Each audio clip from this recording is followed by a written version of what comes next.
밤의 정막을 깨는 거친 목소리가 강남의 호화로운 불빛이 닿지 않는 어두운 골목에 울려 퍼졌다. 빗방울이 떨어지기 시작한 아스팔트 위로 고급 맞춤 정장을 입은 한 남자가 3명의 그림자에게 둘러싸여 있었다. 남자의 이름은 강태민. 대한민국 경제를 움직이는 TK그룹의 최연소 CEO였다. 그의 얼굴에는 당황한 기색 대신 차가운 분노가 서려 있었다. 그는 늦은 시간까지 이어진 해외 투자자와의 미팅을 마치고 일부러 수행원들을 돌려보낸 참이었다. 가끔은 혼자만의 시간이 필요했다. 하지만 오늘 밤 그 선택은 그를 위험의 한복판으로 몰아넣었다. 그의 앞을 막아선 남자들은 단순한 좀도둑이 아니었다. 그들의 눈빛과 자세, 그리고 잘 훈련된 움직임은 전문적인 해결사들임을 증명하고 있었다. 누가 보냈지? 강태민이 낮은 목소리로 물었다. 그의 목소리에는 위협적인 상황 속에서도 흐트러지지 않는 특유의 위압감이 묻어 있었다. 남자들 중 리더로 보이는 자가 비릿한 미소를 지으며 다가왔다.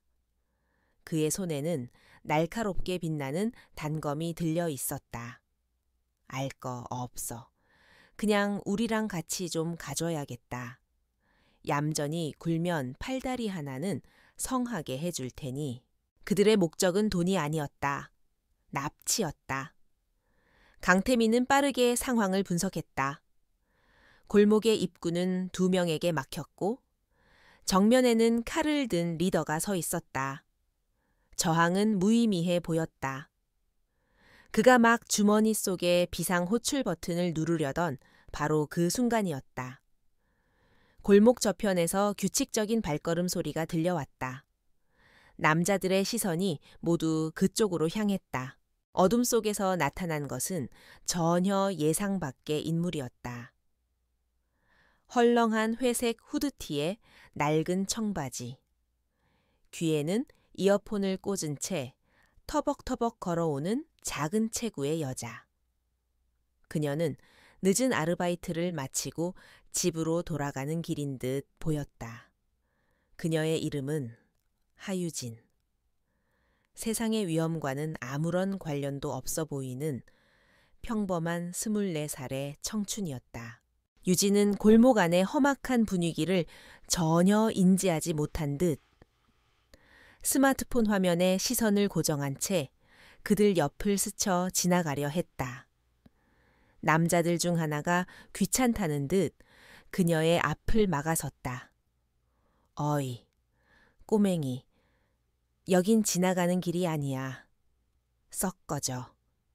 거친 말투와 함께 위협적으로 어깨를 밀쳤지만 유진은 그 자리에 못 박힌 듯 꼼짝도 하지 않았다. 그녀는 천천히 고개를 들었다. 이어폰을 타고 흐르던 음악 소리가 멈췄다. 그녀의 시선은 위협하는 남자를 지나 그 뒤에 둘러싸인 강태민과 칼을 든 리더에게로 향했다. 모든 상황을 파악하는 데 걸린 시간은 단 1초.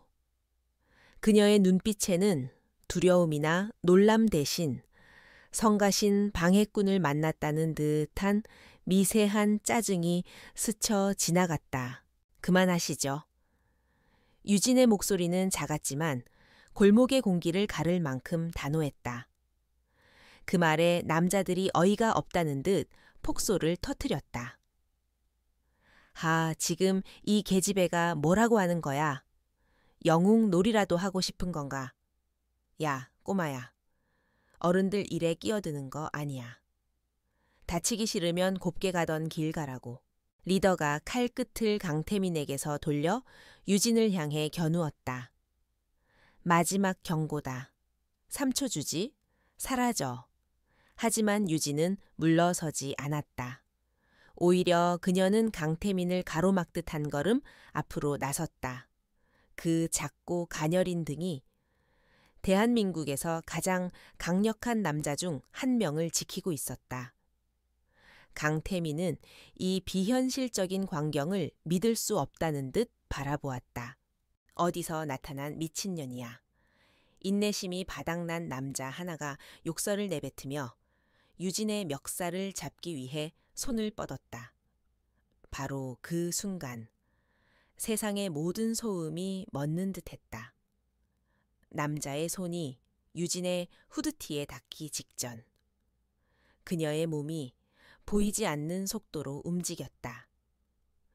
그녀의 손이 남자의 손목을 낚아채 가볍게 비틀자 뼈가 어긋나는 둔탁한 소리가 울렸다.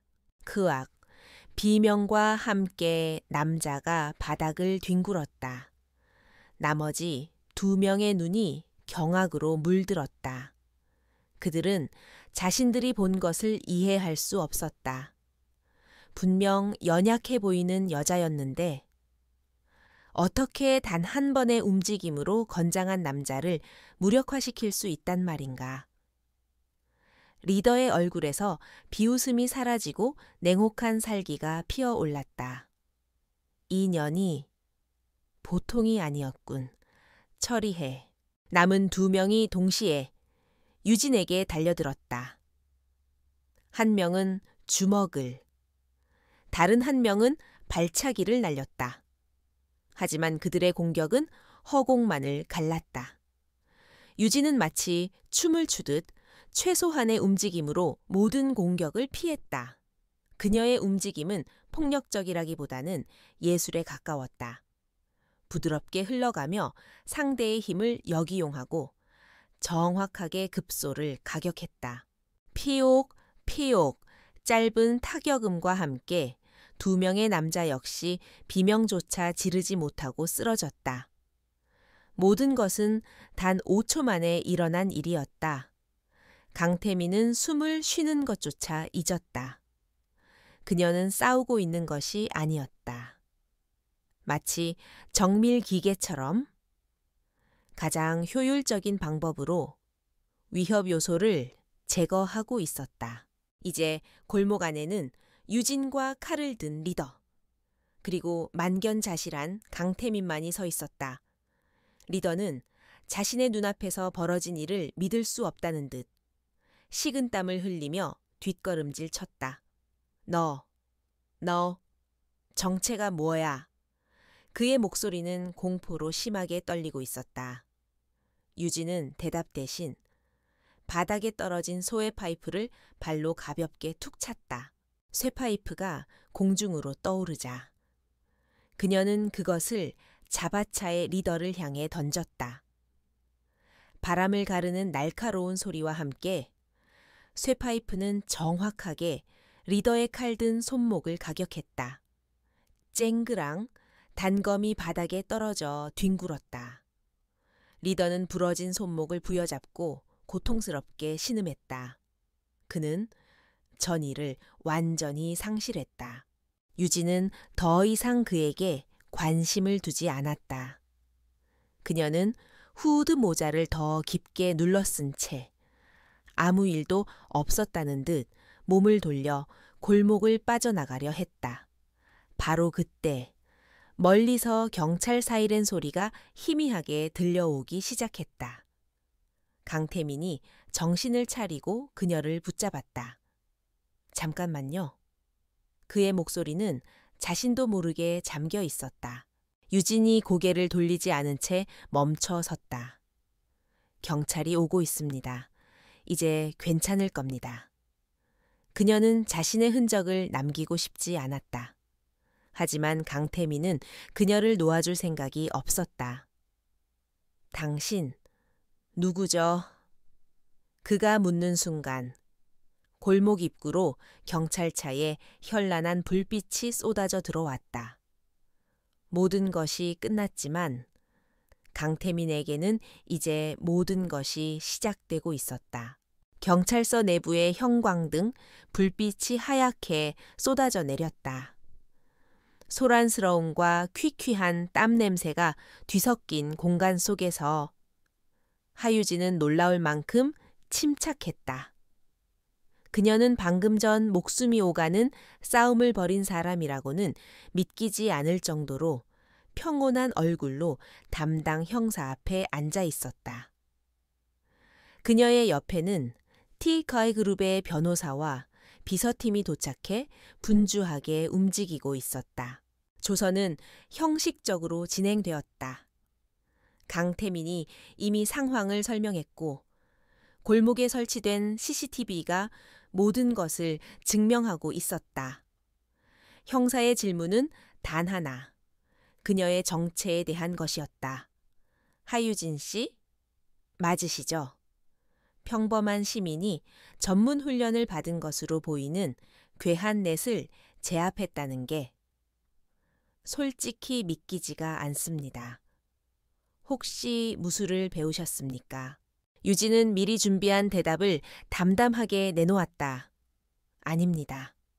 그냥 운이 좋았습니다. 어릴 때부터 몸이 약해서 호신술을 조금 배우긴 했지만 전문적인 수준은 아닙니다.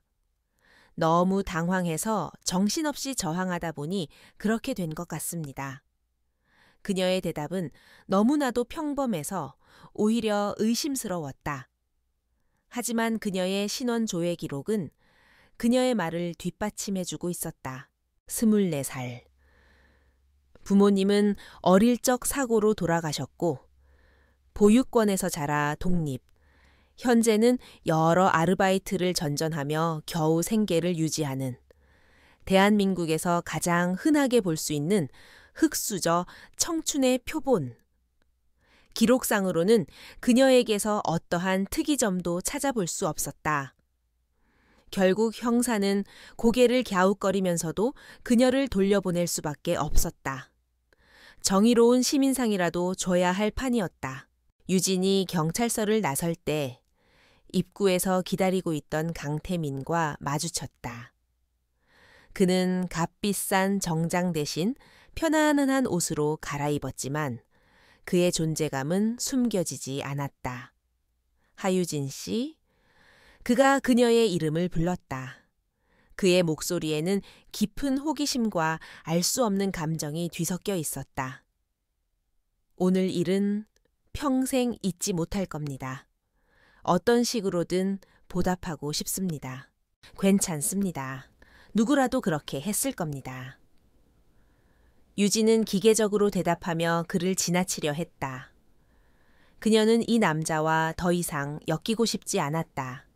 그녀의 임무, 그녀의 위장 신분, 그 모든 것이 위험에 처할 수 있었다. 하지만 강태민은 그런 그녀의 속마음을 아는지 모르는지 그녀의 앞을 막아서며 명함 한 장을 내밀었다. 언제든 좋습니다. 생각이 바뀌면 연락 주십시오. 세상에는 돈으로 해결할 수 있는 일이 생각보다 많습니다. 그의 말에는 오만함과 진심이 동시에 담겨 있었다.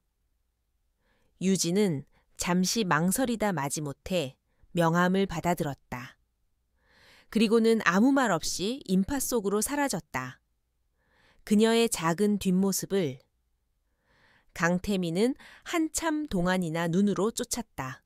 다음 날 TK그룹의 심장부인 TK타워 최상층 회장 집무실에 거대한 통유리창 너머로 서울의 정영이 파노라마처럼 펼쳐져 있었다. 강태민은 소파에 깊숙이 몸을 묻은 채 어젯밤의 사건을 머릿속으로 몇 번이고 되감고 있었다. 그녀의 움직임, 냉정했던 눈빛, 모든 것이 그의 뇌리에 각인되어 있었다. 운이 좋았다고 그녀는 거짓말을 하고 있었다. 그녀의 움직임은 단순한 호신술이 아니었다. 그것은 수만 번의 반복 훈련을 통해 몸에 새겨진 오직 살상과 제압을 목적으로 하는 기술이었다. 강태민은 군 복무 시절 특수부대원들의 시범을 본 적이 있었다. 그녀의 움직임은 그들의 그것과 놀라울 정도로 닮아 있었다. 아니, 오히려 그들보다 더 간결하고 치명적이었다. 회장님, 부르셨습니까? 집무실 문이 열리고 검은 정장 차림의 중년 남자가 들어섰다.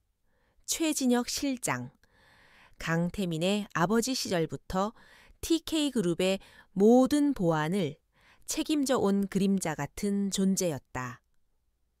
강태민은 그에게 어젯밤 사건의 CCTV 영상을 전송했다. 최 실장, 이 영상을 보고 어떻게 생각하지? 최진혁은 말없이 태블릿 PC의 영상을 몇 번이고 돌려보았다. 그의 표정은 시간이 지날수록 점점 더 굳어졌다. 영상을 끈 그는 무거운 목소리로 입을 열었다. 이 여성, 보통이 아닙니다. 모든 동작에 군더더기가 없습니다. 정확히 상대의 급소를 노리고 최소한의 힘으로 최대의 효과를 내고 있습니다. 이것은 국가 최정예 요원 수준의 움직임입니다. 강태민의 눈이 날카롭게 빛났다. 그의 예상이 맞았다. 하유진, 24살, 고아, 아르바이트생, 이것이 그녀의 서류상 신분이다. 그는 최 실장에게 그녀의 신상 정보 파일을 건넸다. 최진혁은 파일을 훑어보며 미간을 찌푸렸다. 불가능합니다. 이런 경력으로는 절대로 이런 움직임을 보일 수 없습니다. 이 신상 정보 자체가 거짓일 가능성이 높습니다. 나도 그렇게 생각해.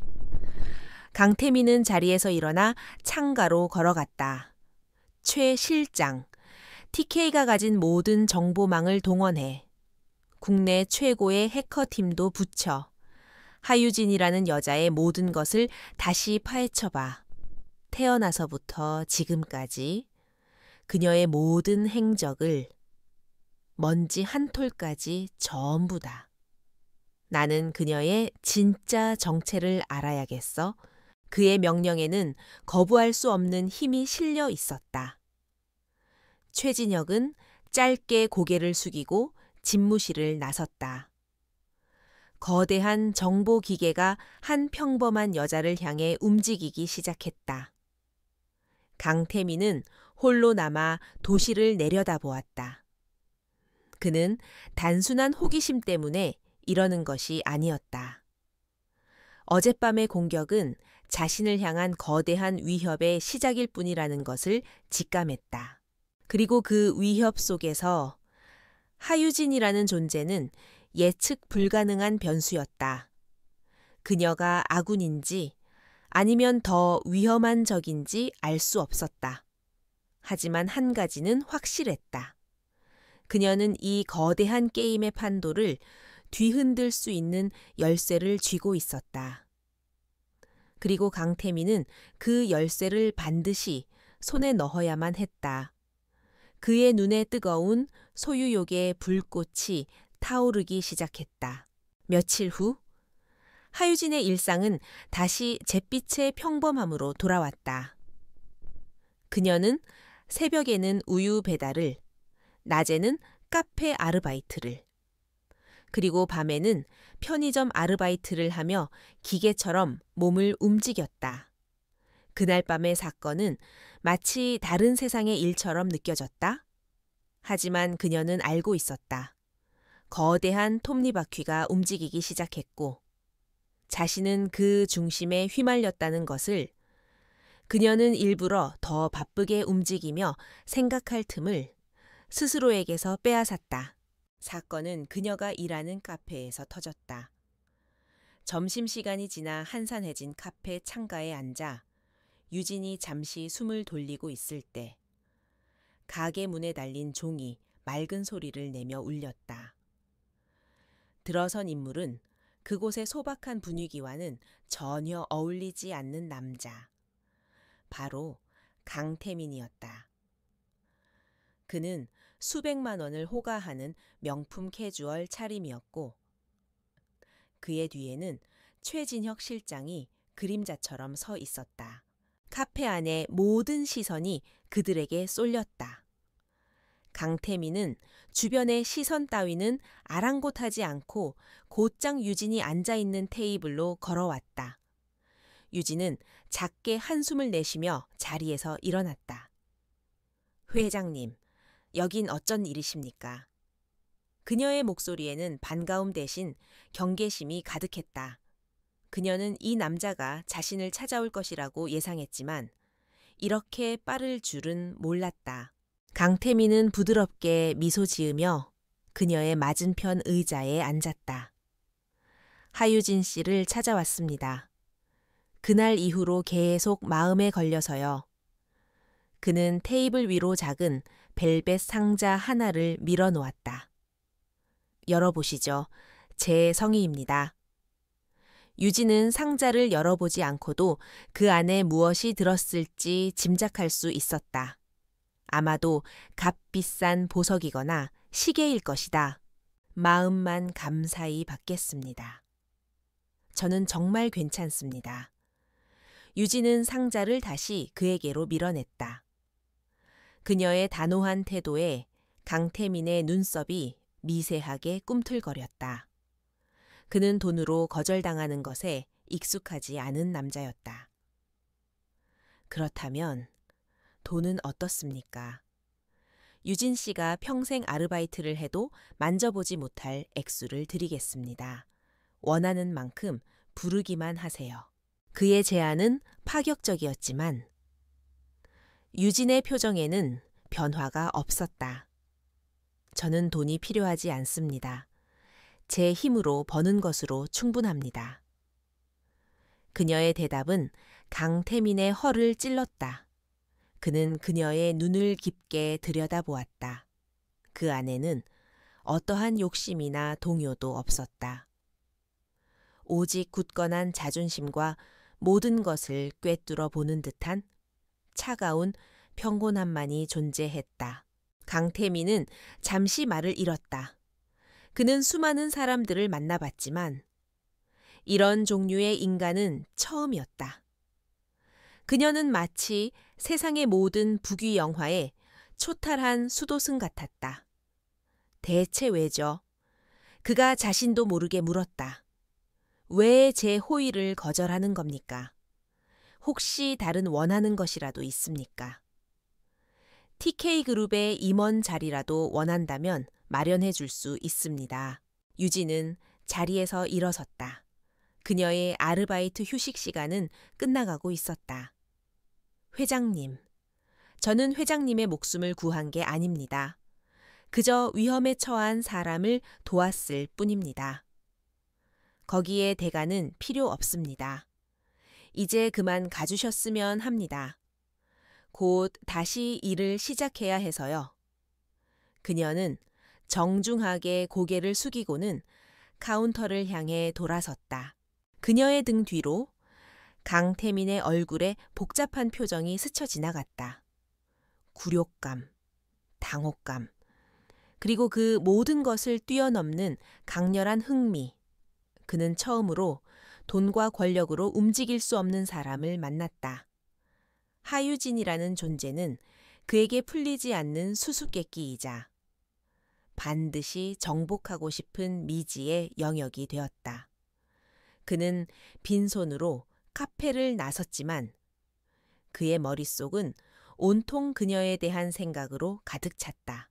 한편 서울의 또 다른 마천루, 유성그룹의 회장실에서는 분노에 찬 고함이 터져 나오고 있었다. 무능한 놈들 고작 계집애 하나 때문에 이를 그르쳐 오진성 회장이 재떨이를 집어 던지자 그의 앞에 고개를 숙이고 있던 부하들이 겁에 질려 몸을 떨었다. 그는 강태민의 가장 강력한 경쟁자이자 이번 납치 시도의 배후였다. 그는 부하가 내민 태블릿 PC에 떠있는 하유진의 사진을 노려보았다. 사진 속 그녀는 평범하고 연약해 보였다. 이 계집애가 정말로 내 계획을 망쳤단 말이냐. 그렇습니다. 회장님, 현장 CCTV 영상 분석 결과 혼자서 저희 인력 4명을 모두 제압했습니다. 전문가들도 혀를 내두를 수준이었습니다. 오진성의 얼굴이 흉흉하게 일그러졌다. 그는 강태민 옆에 이런 인물이 숨어 있었다는 사실을 전혀 몰랐다. 젠장. 어디서 굴러먹던 뼈다귀인지는 모르겠지만 감히 내 앞길을 막아 당장 저 계집애부터 처리해? 이번에는 흔적도 남기지 마. 조용히 세상에서 사라지게 만들란 말이다. 그의 잔혹한 명령이 떨어졌다. 하유진은 자신도 모르는 사이에 대한민국에서 가장 부유한 남자와 가장 위험한 남자, 두 명의 표적이 되어 있었다. 한쪽은 그녀의 정체를 밝히려 하고 다른 한쪽은 그녀의 존재를 지우려 했다. 평온했던 그녀의 일상에 피할 수 없는 폭풍의 그림자가 빠르게 드리워지고 있었다. 강태민이 다녀간 후 하유진의 감각은 날카롭게 벼려졌다. 그녀의 평범한 일상 속에 보이지 않는 균열이 생겨나고 있었다. 그것은 아주 사소한 이질감들이었다. 매일 지나다니는 골목길에 낯선 검은색 세단이 며칠째 주차되어 있는 것. 편의점 창고의 선반이 아슬아슬하게 그녀의 머리 위로 떨어질 뻔한 일. 새벽 우유 배달길에 브레이크가 파열된 듯한 트럭이 그녀를 덮칠 뻔한 순간까지 보통 사람이라면 그저 불운이 겹친 것이라고 생각하고 넘어갔을 일들. 하지만 하유진에게 그것은 명백한 경고 신호였다. 누군가 자신의 목숨을 노리고 있었다. 그것도 아주 치밀하고 교묘한 방법으로. 그녀는 공격의 배후가 누구인지 짐작할 수 있었다. 강태민을 노렸던 자들. 오진성 회장이었다. 그들은 자신들의 계획을 망쳐버린 변수를 제거하기로 마음먹은 것이다. 유진은 도망치거나 숨지 않았다. 오히려 그녀는 평소와 똑같이 행동했다. 정해진 시간에 아르바이트를 가고 정해진 길로 다녔다. 하지만 그녀의 모든 신경은 주변의 미세한 변화를 감지하는 레이더가 되어 있었다. 그녀는 적들이 자신을 얕보고 있다는 것을 알았다. 그저 힘없는 아르바이트생으로 여기고 간단한 사고사로 위장해 처리할 수 있을 것이라 생각하는 그 오만함이 바로 그들의 약점이었다. 그날 밤 유진은 편의점 아르바이트를 마치고 집으로 향했다. 인적이 끊긴 좁은 주택가 골목길. 어둠 속에서 등 뒤로 희미한 발소리가 따라붙었다. 하나가 아니었다. 최소 3명. 유진은 걸음을 멈추지 않은 채 쇼윈도에 비친 모습을 통해 그들의 위치와 움직임을 확인했다. 그들은 서투르게 그녀를 포위하며 다가오고 있었다. 유진은 막다른 골목으로 접어드는 코너에서 몸을 돌리는 대신 자연스럽게 안쪽으로 파고들었다. 그 순간 그녀의 손에 들려있던 쓰레기 봉투가 뒤따라오던 남자의 얼굴을 향해 날아갔다. 시야가 가려진 남자가 당황하는 찰나. 유진의 몸은 이미 다음 타겟을 향해 움직이고 있었다. 그녀는 벽을 박차고 뛰어올라 다른 남자의 목을 다리로 감아 그대로 바닥에 내리꽂았다. 마지막 남자가 칼을 뽑아들기도 전에 유진은 이미 그의 등 뒤에 서 있었다. 그녀의 손날이 정확하게 남자의 목덜미를 가격했고 그는 소리 한 번 지르지 못하고 정신을 잃었다. 모든 상황이 정리되는 데는 10초도 걸리지 않았다. 유진은 헝클어진 옷을 털며 쓰러진 남자들을 차갑게 내려다보았다. 아마추어들 같으니. 바로 그때 골목 입구에서 고급 세단 한 대가 소리 없이 다가와 멈춰 섰다. 차에서 내린 것은 강태민과 최진혁 실장이었다. 강태민의 얼굴은 하얗게 질려 있었다. 그는 자신의 눈앞에서 벌어진 일을 믿을 수 없다는 듯 유진과 쓰러진 남자들을 번갈아 쳐다보았다.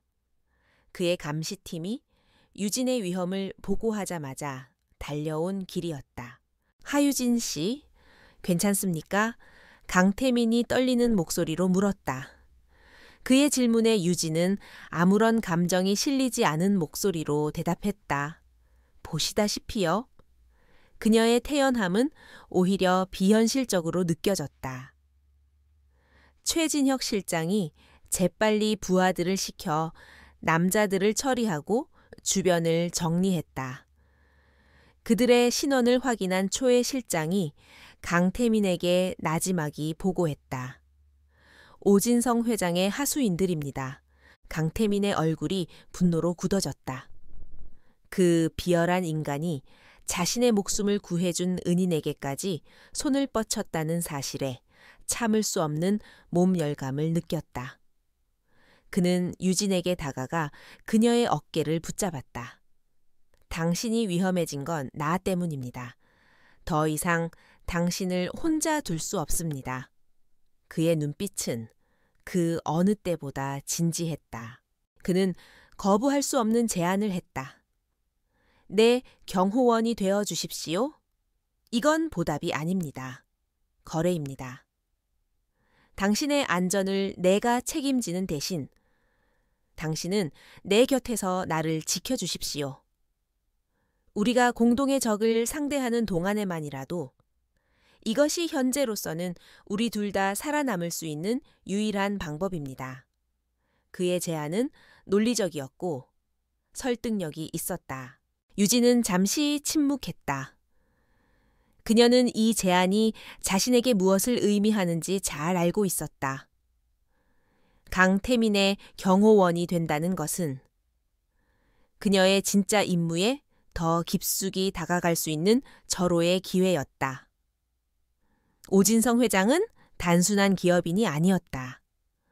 그는 군사 기술을 해외로 빼돌리려는 거대한 음모의 핵심 인물이었고 그녀는 지난 1년간 그를 추적해왔다.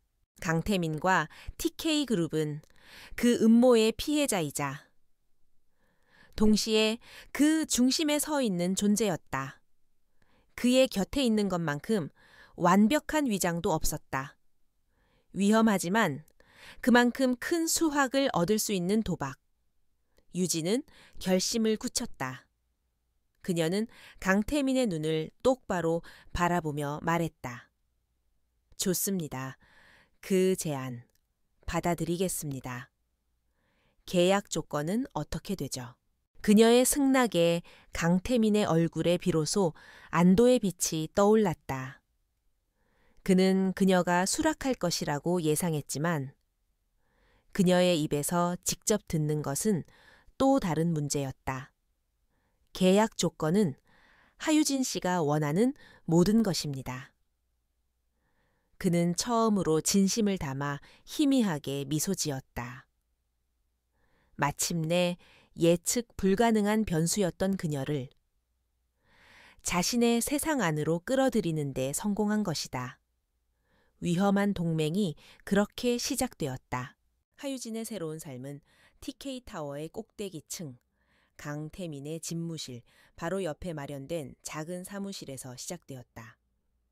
그녀의 공식 직함은 회장 직속 보안 담당 비서. 사실상 그의 그림자이자 마지막 방패 역할을 수행하는 자리였다. 낡은 후드티와 청바지 대신 그녀의 몸에는 활동성을 고려해 특별히 제작된 검은색 정장이 입혀졌다. 하지만 그녀의 눈빛은 여전히 세상과 거리를 둔 채 차갑게 빛나고 있었다. 그녀의 등장은 TK그룹의 철옹성 같던 보안팀의 미묘한 파장을 일으켰다. 최진혁 실장을 필두로 한 보안팀원들은 모두 국내 최고의 경호업체와 특수부대 출신들로 구성된 엘리트 집단이었다. 그들의 눈에 낙하산처럼 내려온 작고 어린 하유진은 그저 회장의 변덕으로 채용된 꽃병 같은 존재로 보일 뿐이었다. 실장님, 정말 저 아가씨를 믿으시는 겁니까? 경호 경험도 전무한 것 같은데. 보안팀의 박 팀장이 노골적으로 불만을 토로했다. 그는 해병대 수색대 출신으로 팀 내에서도 가장 자부심이 강한 인물이었다. 최진혁은 아무 말 없이 그들을 TK 타워 지하에 위치한 최첨단 시뮬레이션 훈련장으로 이끌었다. 실력은 말로 증명하는 게 아니다. 직접 확인해봐.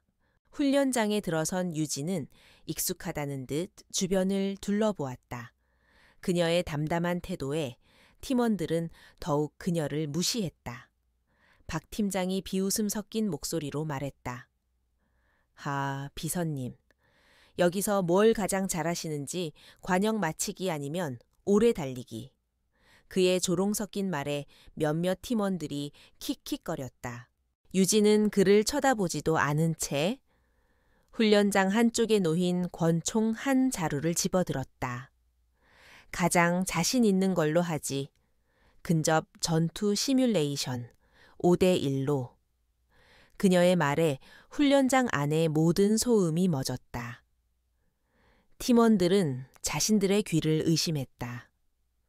저 가녀린 여자가 지금 TK 보안팀 최정예 요원 5명을 상대로 싸우겠다고 선언한 것이다. 박 팀장의 얼굴이 분노로 붉게 달아올랐다. 좋지. 네가 얼마나 대단한지 한번 보자고. 대신 울면서 엄마 찾아도 소용없을 줄 알아. 그는 자신을 포함해 팀 내에서 가장 실력이 뛰어난 4명을 지목했다. 최진혁은 말없이 시뮬레이션 시작 버튼을 눌렀다. 가상현실이었지만 모든 타격과 충격은 센서를 통해 그대로 전달되는 실전과 같은 훈련이었다. 시뮬레이션이 시작되자마자 5명의 팀원들은 약속이나 한 듯 유진을 향해 달려들었다. 그들은 그녀를 단숨에 제압해 콧대를 꺾어 놓을 생각이었다. 하지만 그들의 생각은 처참하게 빗나갔다. 유진은 그들의 포위망 속으로 뛰어드는 대신 가장 약한 고리인 신입 요원을 향해 전광석화처럼 파고들었다. 그녀는 신입 요원의 팔을 꺾어 인간 방패로 삼는 동시에 그의 허리춤에 있던 훈련용 권총을 빼앗아 들었다. 모든 것이 단 1초 만에 일어난 일이었다. 동료를 인질로 잡을 수 없었던 팀원들의 움직임이 순간적으로 멈칫했다. 바로 그 찰나의 빈틈을 유진은 놓치지 않았다. 탕탕 그녀가 쏜 페인트탄이 정확하게 2명의 팀원의 센서를 가격했다. 이제 남은 것은 박 팀장을 포함한 2명. 박 팀장은 분노를 참지 못하고 짐승처럼 달려들었다. 하지만 흥분한 그의 공격은 너무나도 직선적이었다. 유진은 그의 주먹을 가볍게 흘려보내며 그의 중심을 무너뜨렸다. 거대한 몸집의 박 팀장이 바닥에 넘어지는 순간 유진의 총구는 이미 마지막 남은 팀원의 이마를 향해 있었다. 체크메이트, 시뮬레이션 종료를 알리는 버저가 울렸다. 훈련이 시작된 지 불과 48초 만이었다. 훈련장 안에는 침묵만이 흘렀다. 팀원들은 경악과 충격에 휩싸인 채 숨을 고르는 기색조차 없는 유진을 바라보았다. 그녀는 괴물이었다. 박 팀장은 바닥에 누운 채 굴욕감에 얼굴을 들지 못했다. 최진혁 실장의 입가에 희미한 미소가 떠올랐다. 그는 괴물을 제대로 찾아온 것이다. 그날 이후 유진을 향한 보안팀의 시선은 완전히 달라졌다. 무시와 경계는 사라지고 그 자리에는 절대적인 경외와 신뢰가 자리 잡았다. 그녀는 자신의 실력만으로 조직의 인정을 완벽하게 받아냈다. 그리고 그녀는 그 신뢰를 바탕으로 자신의 진짜 임무를 시작했다. 밤이 되면 유진은 강태민의 경호원이라는 신분을 이용해 TK타워의 심장부인 중앙 서버실에 접근했다. 그녀는 최첨단 보안 시스템을 유령처럼 통과하며 오진성 회장과 관련된 모든 자료를 긁어 모으기 시작했다. 그러던 중 그녀는 암호화된 기밀 프로젝트 파일 하나를 발견했다. 프로젝트명 프로메투스. 그것은 TK그룹의 차세대 국방기술 개발 프로젝트였다. 파일을 분석하던 유진의 손가락이 멈칫했다. 프로젝트의 핵심 기술 중 일부가 얼마 전 군 내부에서 유출된 기밀 기술과 정확하게 일치했다. 그리고 그 기술의 최종 소유주로 지목된 인물은 바로 오진성 회장이었다. 모든 퍼즐 조각이 맞춰지고 있었다. 오진성이 강태민을 노린 것은 단순한 사업적 경쟁이 아니었다. 그는 프로메투스 프로젝트의 모든 것을 손에 넣으려 하고 있었던 것이다. 바로 그때 등 뒤에서 인기척이 느껴졌다. 유진이 반사적으로 몸을 돌리자 그곳에는 강태민이 서 있었다. 그는 잠들지 못하고 회사에 나왔다가 서버실에 켜진 불빛을 보고 들어온 참이었다. 그의 시선은 유진이 보고 있던 모니터 화면에 고정되었다. 프로메투스. 그걸 어떻게? 그의 목소리에는 당혹감이 서려 있었다.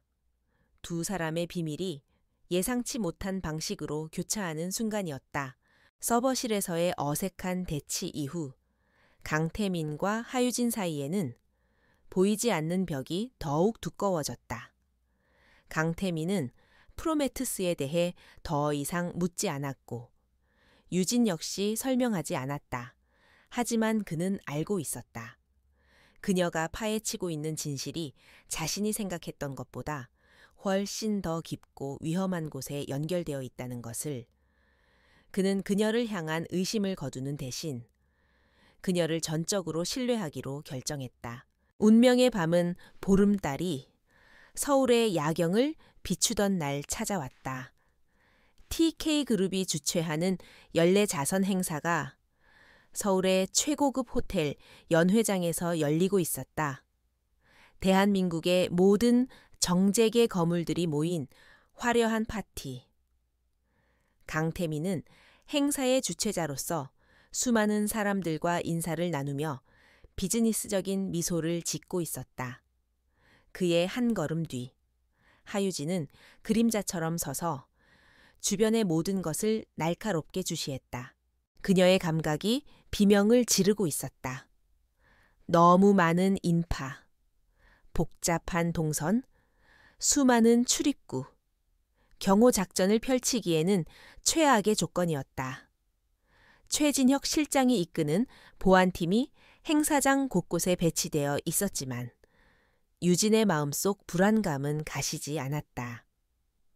오진성 회장은 분명 이 기회를 놓치지 않을 것이다.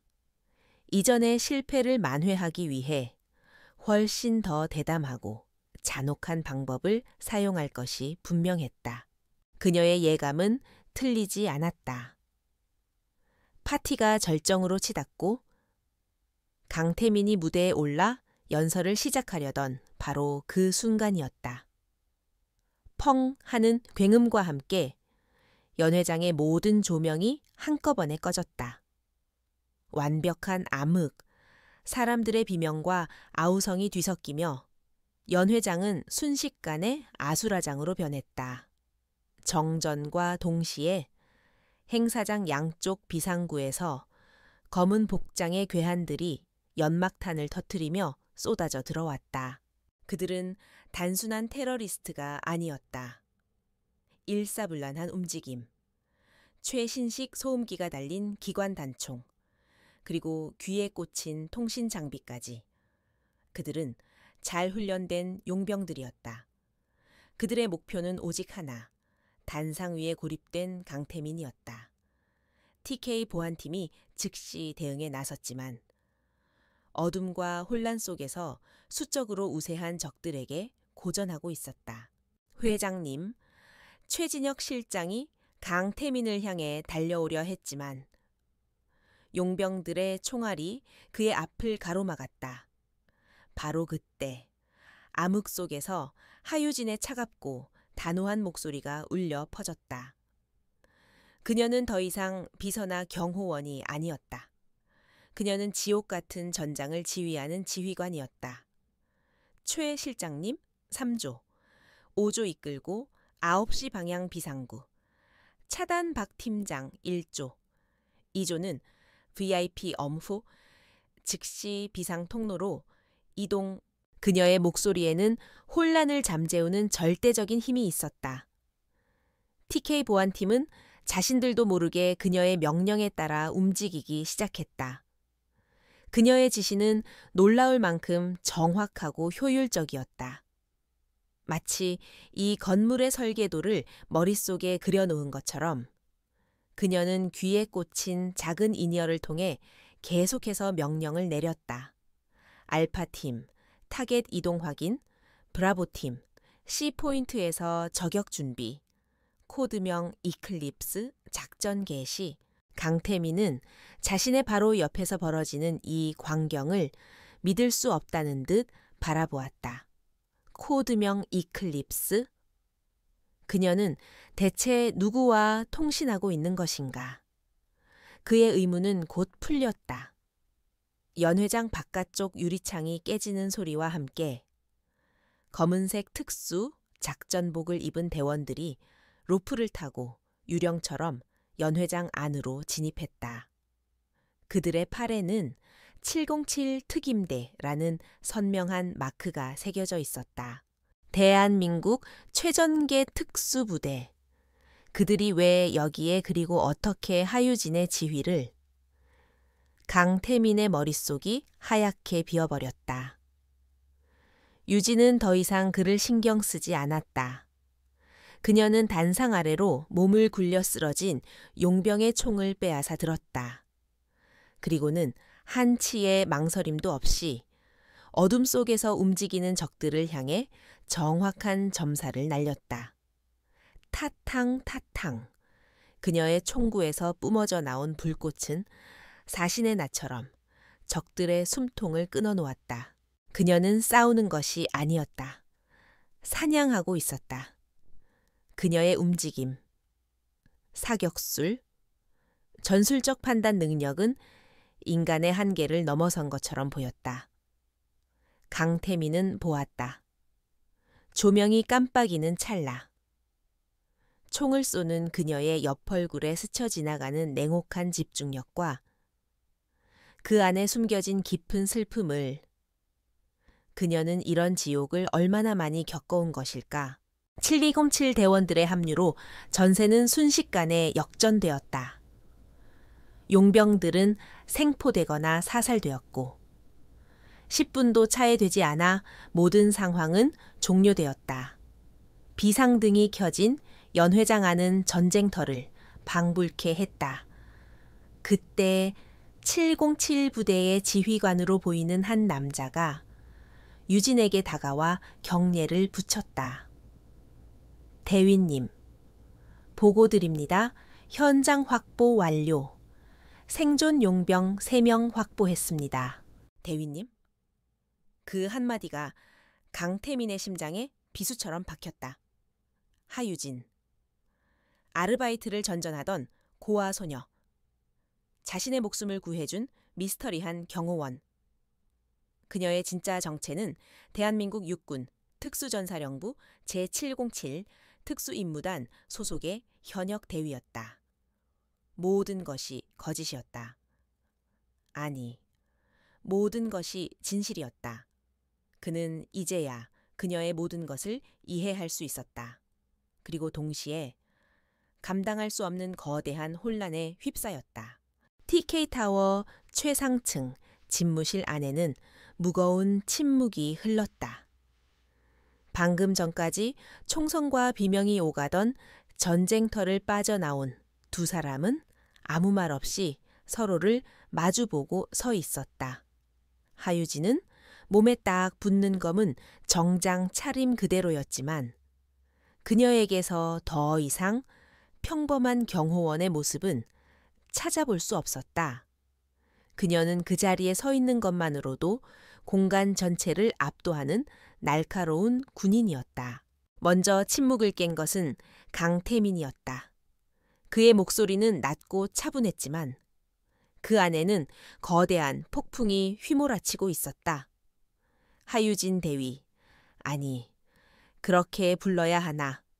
그의 말투에는 비난이나 원망 대신 오직 진실을 갈망하는 깊은 혼란만이 담겨 있었다.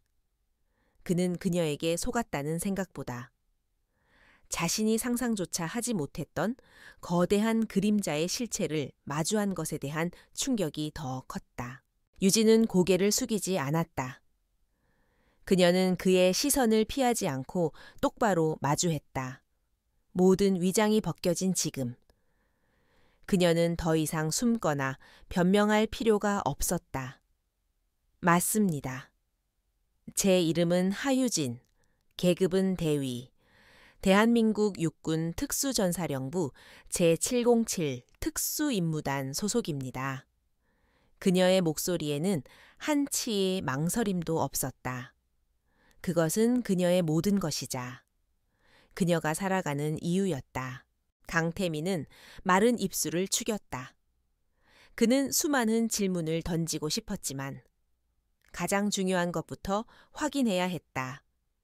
당신의 임무는 뭐지? 나에게 접근한 진짜 이유는? 그의 눈빛은 그녀의 모든 것을 꿰뚫을 듯 날카로웠다.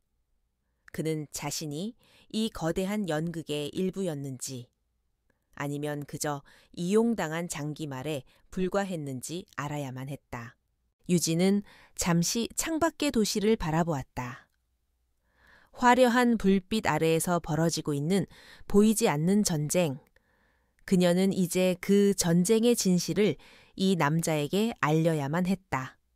제 임무는 오진성 회장과 그 배후 세력을 추적하는 것이었습니다. 그들은 단순한 기업인이 아닙니다.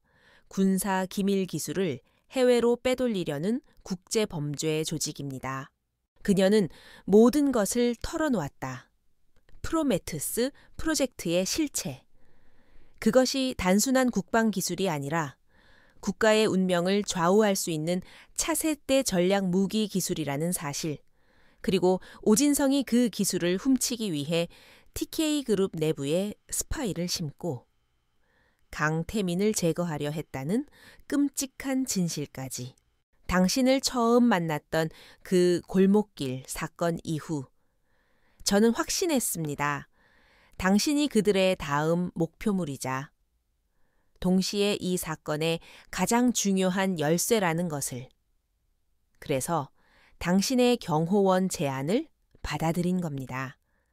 당신의 곁에서 당신을 지키는 것이 곧 제 임무를 완수하고 국가의 안보를 지키는 가장 확실한 방법이었기 때문입니다. 강태민은 거대한 망치로 머리를 맞은 듯한 충격에 휩싸였다. 이것은 단순한 기업 간의 암투가 아니었다. 살인과 음모, 스파이, 그리고 국가의 운명이 걸린 거대한 전쟁이었다. 그는 그동안 자신이 얼마나 좁은 시야로 세상을 보고 있었는지 깨달았다. 그는 이제 자신이 이 거대한 폭풍의 한가운데에 서 있다는 것을 직감했다. 그는 한참 동안이나 말이 없었다. 집무실 안에는 오직 그의 거친 숨소리만이 울려 퍼졌다. 유진은 그의 결정을 묵묵히 기다렸다. 그가 자신을 기만했다고 분노하며 모든 협조를 거부하고 그녀를 적으로 돌릴 수도 있었다. 그녀는 그 어떤 결과라도 받아들일 준비가 되어 있었다. 그녀의 임무는 여기서 끝날 수도 있었다. 마침내 강태민이 자리에서 일어나 그녀에게로 걸어왔다. 그의 눈에는 더 이상 혼란이 없었다. 대신 모든 것을 이해하고 받아들인 자의 깊고 단단한 결의가 서려 있었다. 그는 그녀의 바로 앞에서 멈춰 서서 나지막이 말했다. 내가 뭘 하면 되지? 그 질문은 항복이 아니었다. 그것은 동맹의 시작을 알리는 선언이었다. 유진의 굳어있던 얼굴에 아주 희미한, 거의 알아챌 수 없는 미세한 변화가 스쳐 지나갔다. 안도감과 놀라움. 그녀는 이 남자가 이토록 빠르게 상황을 받아들이고 심지어 동참할 의지를 보일 것이라고는 예상하지 못했다. 이 싸움은 당신 혼자만의 싸움이 아닙니다. 대위님, TK그룹과 내 모든 것을 걸고 당신의 임무를 돕겠습니다. 그 순간 두 사람 사이에 존재했던 불신과 비밀의 벽이 마침내 무너져 내리고 있었다. 경호원과 고용주가 아닌 공동의 목표를 가진 진정한 파트너가 탄생하는 순간이었다. 한 명은 국가를 지키는 보이지 않는 검이었고 다른 한 명은 대한민국 경제를 움직이는 거대한 방패였다. 이제 그 검과 방패가 하나가 되어 거대한 악을 향한 방역을 준비하기 시작했다. 강태민의 결단은 즉시 행동으로 이어졌다. TK타워의 지하 10층. 외부에는 존재조차 알려지지 않은 비밀 벙커가 하유진과 그녀의 팀을 위한 새로운 작전 기지로 변모했다. 그곳은 원래 전쟁이나 국가적 재난 상황을 대비해 만들어진 공간으로 외부의 어떤 공격이나 해킹도 막아낼 수 있는 완벽한 요새였다. 이제 그 요새가 오진성 회장의 거대한 악의 제국을 무너뜨리기 위한 방역의 심장이 되었다. 유진은 상부의 정식 승인을 받아 자신의 최정계 팀원 몇 명을 이곳으로 소집했다. 그리고 강태민은 TK그룹이 자랑하는 최고의 화이트 해커들과 데이터 분석가들로 구성된 팀 타이탄을 그녀의 지휘 아래에 배속시켰다. 군의 정보력과 기업의 기술력이 결합된 대한민국 역사상 전례 없는 특별 합동 작전팀이 탄생한 것이다. 작전 기지의 중앙, 거대한 메인 스크린에는 오진성 회장과 유성그룹을 중심으로 한 복잡한 관계도가 거미줄처럼 펼쳐져 있었다. 수십 개의 유령 회사, 차명 계좌, 그리고 해외의 페이퍼 컴퍼니까지. 지난 수십 년간 그가 쌓아 올린 범죄의 왕국은 생각보다 훨씬 더 거대하고 견고해 보였다. 하지만 유진의 눈에는 그 견고한 성의 균열들이 보이기 시작했다. 공격 목표는 자금줄이다. 유진이 작전 회의를 시작했다. 그녀의 목소리는 조용했지만 회의실 안에 모든 사람들을 집중시키는 힘이 있었다. 뱀의 머리를 자르기 전에 먼저 그 몸통에 흐르는 피를 말려야 해. 팀 타이탄은 유성그룹과 연결된 모든 해외 계좌의 자금 흐름을 추적해. 알파팀은 그 자금 세탁의 중간책 역할을 하는 인물을 확보한다. 그녀의 지시는 명확했다. 군더더기 없는 명령이 떨어지자 수십 명의 요원들이 일사불란하게 움직이기 시작했다. 강태민은 회의실 한쪽에서 그런 그녀의 모습을 조용히 지켜보았다. 그는 지금까지 수많은 리더들을 봐왔지만 저렇게 차가우면서도 동시에 뜨거운 카리스마를 가진 사람은 처음이었다. 그녀는 전장을 지배하기 위해 태어난 사람처럼 보였다. 방역의 첫 신호탄은 금융시장에서 터져 나왔다.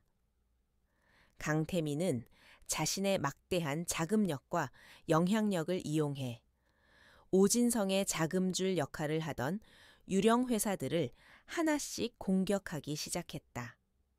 적대적 인수합병, 중가 폭락 유도, 그리고 언론을 통한 회계 부정 의혹 제기까지. 그의 공격은 합법의 테두리 안에서 이루어졌지만 그 어떤 총성보다도 파괴적이었다.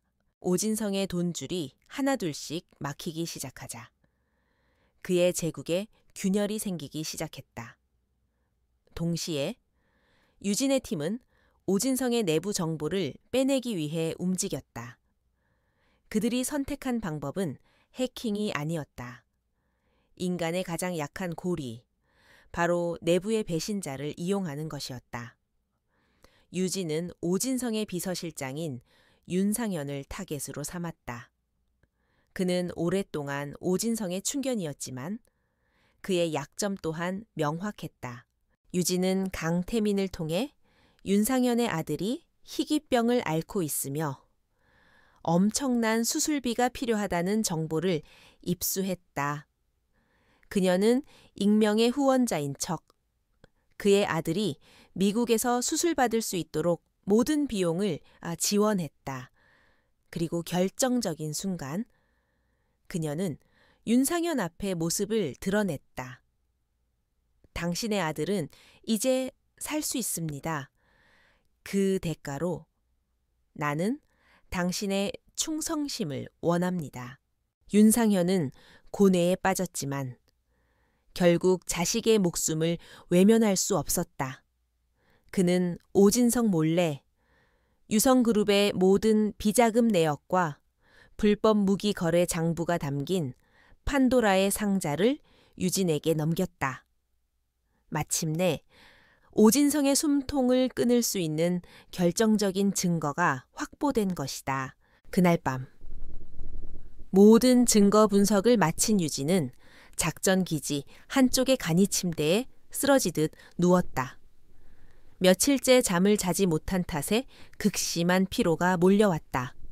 그때 강태민이 따뜻한 커피 한 잔을 들고 그녀에게 다가왔다. 조금은 쉬어야지. 기계도 기름은 쳐야 움직이는 법이니까. 그의 목소리에는 딱딱한 비즈니스 파트너가 아닌 한 인간에 대한 순수한 염려가 담겨 있었다. 유진은 말없이 그가 내민 커피를 받아들었다. 두 사람 사이에는 잠시 편안한 침묵이 흘렀다. 고맙습니다. 유진이 나지막이 말했다. 그 말은 커피에 대한 감사이기도 했고 동시에 자신의 싸움에 동참해준 그에 대한 진심이기도 했다. 강태민은 그녀의 옆에 조용히 앉으며 말했다. 내가 더 고맙지. 당신 덕분에 내가 왜 싸워야 하는지, 무엇을 지켜야 하는지 깨닫게 됐으니까. 그의 시선은 따뜻했다. 유진은 처음으로 그의 눈을 피하지 않고 마주 보았다. 차갑기만 하던 그녀의 눈빛이 아주 잠시 미세하게 흔들렸다. 군인 하유진이 아닌 여자 하유진으로서 그 순간 두 사람의 심장은 보이지 않는 끈으로 연결되고 있었다. 거대한 전쟁의 한복판에서 예기치 못한 감정의 싹이 조용히 움트고 있었다. 판도라의 상자가 열리자 오진성의 제국은 뿌리부터 흔들리기 시작했다. 검찰과 국정원의 합동수사팀이 유성그룹을 덮쳤고 그의 모든 불법 행위가 세상에 드러났다. 언론은 연일 그의 범죄를 대서특필했고 주가는 폭락했으며 수십 년간 그를 따르던 충신들마저 등을 돌렸다. 그는 완벽하게 고립되었다. 이제 그가 할 수 있는 것은 아무것도 없어 보였다. 하지만 독사는 구석에 몰렸을 때 가장 치명적인 법이다. 오진성은 마지막 발악을 준비했다. 그는 자신이 가진 모든 것을 잃기 직전 강태민에게서 가장 소중한 것을 빼앗기로 결심했다. 그의 목표는 돈이나 기술이 아니었다. 강태민의 심장, 그의 유일한 약점인 최진혁 실장이었다. 최진혁은 단순한 부하가 아니었다. 그는 강태민에게 아버지와도 같은 존재였다. 오진성은 최후의 수단으로 아직 그에게 충성을 바치는 소수의 용병들을 움직여 최진혁을 납치했다. 그리고는 강태민에게 연락해왔다. 최 실장을 살리고 싶으면 프로메투스의 원본 데이터와 내목을 가지고 와라. 혼자서. 그의 목소리에는 모든 것을 잃은 자의 광기가 서려 있었다. 이 소식은 작전 기지를 발칵 뒤집어 놓았다. 강태민은 당장이라도 혼자 달려갈 기세였지만 하유진이 그의 앞을 막아섰다. 이건 함정입니다. 가시면 모두가 죽습니다. 그녀의 목소리는 얼음장처럼 차가웠지만 그녀의 눈은 뜨겁게 타오르고 있었다. 제가 구하러 가겠습니다. 이것 또한 제 임무입니다. 그녀는 지체 없이 구출 작전을 설계했다. 적들의 위치는 오진성이 소유한 폐공장이었다. 그곳은 수많은 함정과 저격수들이 배치된 죽음의 요새일 것이 분명했다. 707팀과 TK 보안팀이 연합한 최전개 구출팀이 꾸려졌다. 강태민은 작전 지휘를 유진에게 일임했지만 자신도 방탄복을 입고 무기를 든 채 그녀의 뒤에 섰다. 최 실장님은 내 가족이야. 나도 함께 가겠어. 유진은 그의 고집을 꺾을 수 없다는 것을 알았다. 그녀는 그에게 마지막으로 경고했다. 제 곁에서 한 발짝도 떨어지지 마십시오. 그리고 무슨 일이 있어도 제 명령에만 따르십시오. 빗줄기가 쏟아지기 시작하는 밤. 그들은 죽음의 소굴로 향했다. 폐공장은 예상대로 완벽한 살인 무대였다. 곳곳에 설치된 동작 감지 센서와 폭탄, 그리고 어둠 속에서 번뜩이는 적외선 조중형까지. 하지만 그들은 대한민국 최전개 요원 하유진의 지휘 아래에 있었다. 그녀는 마치 체스판을 내려다보듯 적들의 모든 움직임을 예측하고 그들의 함정을 역이용했다. 알파팀 3시 방향 저격수 제거, 브라보팀 전력 차단 후 연막탄 투척. 회장님, 저를 따라오십시오. 유진은 총알이 빗발치는 공장 내부를 유령처럼 파고들었다. 그녀의 움직임은 한 편의 액션 영화처럼 비현실적이었다. 강태민은 숨 막히는 긴장감 속에서 오직 그녀의 등을 믿고 따랐다. 그는 지금껏 자신이 알던 비즈니스 세계와는 전혀 다른 생과 사가 오가는 진짜 전쟁을 목격하고 있었다. 마침내 그들은 공장 중심부, 인질로 잡힌 최진혁이 묶여있는 곳에 도달했다. 최진혁의 머리에는 총구가 겨눠져 있었고 그 뒤에는 광기에 찬 오진성이 서 있었다. 왔구나. 강태민, 그리고 저 성가신 계집애도 함께. 오진성이 비웃었다. 그 순간 유진과 오진성의 눈이 허공에서 부딪혔다. 두 사람의 마지막 싸움이었다. 유진은 강태민에게 눈짓을 보냈다. 수없이 함께 작전을 논의하며 맞춰온 둘만의 신호였다. 강태민이 오진성의 시선을 끌기 위해 말을 거는 순간 유진의 몸이 총알처럼 튀어나갔다. 그녀는 오진성을 향해 달려드는 동시에 그의 용병들이 쏘는 총알을 피하기 위해 벽과 기둥을 박차고 비현실적인 각도로 움직였다. 탕, 마지막 총성이 울렸다. 피를 흘리며 쓰러진 것은 오진성이었다. 유진이 던진 단검이 정확하게 그의 어깨에 박혔고 그가 고통으로 총을 놓치는 순간 그녀의 총알이 그의 다리를 꿰뚫었다. 모든 상황은 종료되었다. 길고 길었던 악연의 끝이었다.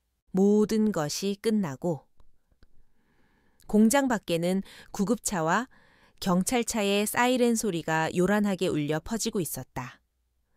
쏟아지는 비를 맞으며 강태민은 무사히 구출된 최진혁을 부축하고 있었다. 하유진은 멀찍이 서서 그 모습을 지켜보고 있었다. 그녀의 임무는 끝났다. 이제 그녀는 다시 어둠 속으로 자신의 자리로 돌아가야 했다. 그녀가 조용히 몸을 돌려 떠나려던 순간 강태민이 그녀의 손목을 붙잡았다. 어디 가려고? 그의 목소리는 빗소리에 섞여 희미하게 떨리고 있었다. 그는 천천히 그녀의 앞으로 다가왔다. 그의 눈에는 안도감과 고마움, 그리고 그보다 훨씬 더 깊고 뜨거운 감정이 담겨 있었다. 당신은 내 목숨을 구했고, 내 회사를 구했고, 내 가족을 구했어. 하지만 내가 당신에게 반한 이유는 그것 때문이 아니야. 그는 젖은 머리카락을 쓸어 넘기며 진심을 담아 말했다. 나는 당신의 모든 것을 사랑하게 됐어. 편의점에서 묵묵히 일하던 당신도, 내 제안을 단칼에 거절하던 당신도, 그리고 방금 전 지옥의 전장을 지휘하던 당신도, 그 모든 게 당신이니까. 그의 갑작스러운 고백에 유진의 심장이 세차게 뛰기 시작했다. 그녀는 어떤 말도 할 수 없었다. 그때 강태민이 그녀의 앞에서 천천히 한쪽 무릎을 꿇었다. 그의 손에는 언제 준비했는지 모를 작은 반지가 들려 있었다. 주변의 모든 소음이 거짓말처럼 멀어졌다. 하유진 대위, 당신의 남은 모든 작전과 당신의 모든 평범한 일상을 함께하고 싶어. 당신의 방패가 되고, 당신의 동료가 되고, 당신의 가족이 되고 싶어. 나와 결혼해 주겠어. 빗줄기와 사이렌 불빛이 뒤섞인 혼돈의 현장 속에서 대한민국 최고 부자 CEO가 대한민국 최전계 특수부대원에게 무릎을 꿇고 있었다. 세상에서 가장 어울리지 않으면서도 동시에 가장 완벽한 그림이었다. 강태민의 청혼은 하유진의 심장을 관통하는 마지막 총알과도 같았다. 그녀는 평생을 군인으로 살아왔다. 감정을 드러내는 법도 사랑을 받는 법도 배우지 못했다. 그녀의 세상은 오직 임무와 복종, 그리고 국가를 위한 희생만이 존재할 뿐이었다.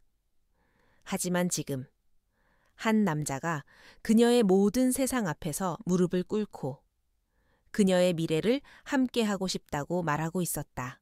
그녀의 침묵이 길어지자 강태민의 얼굴에 긴장감이 어렸다. 그는 거절당할 수도 있다는 생각에 심장이 멎는 것 같았다. 하지만 유진은 천천히 손을 뻗어 무릎 꿇은 그의 어깨에 손을 얹고 그를 일으켜 세웠다. 그녀는 그의 손에서 반지를 빼앗아 드는 대신 그의 젖은 뺨을 부드럽게 감쌌다. 저는 군인입니다. 언제든 국가가 부르면 전장으로 달려가야 하는 사람입니다. 당신이 원하는 평범하고 안정적인 삶을 약속할 수 없습니다. 어쩌면 당신을 평생 위험 속에 살게 할지도 모릅니다. 그녀의 목소리는 여전히 담담했지만 그 안에는 깊은 고뇌와 그를 향한 진심 어린 걱정이 담겨 있었다. 이것은 그녀 나름의 거절 방식이었다. 하지만 강태민은 웃었다. 그는 그녀의 손을 부드럽게 마주 잡으며 자신의 심장 위에 올려놓았다. 내가 사랑하는 사람이 바로 그런 당신이야. 하유진, 나는 당신이 군인이라는 사실까지 전부 사랑해. 당신이 전장으로 달려가야 한다면 나는 당신이 돌아올 기지를 지키고 있겠어. 당신이 세상을 지키는 동안 나는 당신의 세상을 지킬 거야. 그의 대답은 유진이 예상했던 모든 것을 뛰어넘는 것이었다. 그는 그녀에게 군인을 그만두라고 말하는 대신 군인인 그녀의 모습 그대로를 받아들이고 함께 하겠다고 약속했다. 그녀의 눈시울이 처음으로 뜨거워졌다. 강철 같던 그녀의 심장이 그의 따뜻한 진심 앞에서 마침내 녹아내리고 있었다. 그녀는 아주 작게 고개를 끄덕였다. 그 어떤 말보다 더 확실한 긍정의 표시였다. 1년 후 대한민국의 국방기술은 프로메테우스 프로젝트의 성공적인 마무리와 함께 세계 최고 수준으로 도약했다. 오진성 회장과 그의 배후 조직은 모두 법의 심판을 받아 죗값을 치렀고 TK그룹은 강태민의 탁월한 리더십 아래 더욱 굳건하게 자리 잡았다. 세상은 다시 평화를 되찾은 것처럼 보였다.